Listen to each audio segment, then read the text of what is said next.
प्यारे बच्चों, आज हम सीखेंगे उर्दू में गिनती टेडी बेयर के साथ। तो चलें शुरू करते हैं। एक भालू।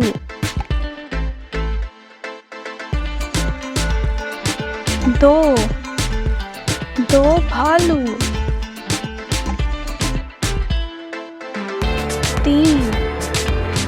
तीन भालू।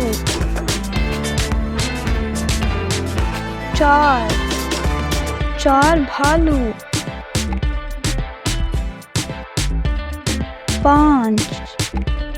पांच भालू।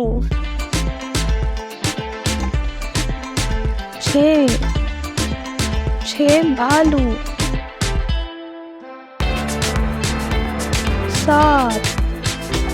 सात भालू।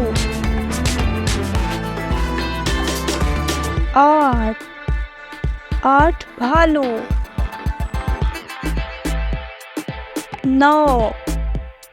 9 भालू।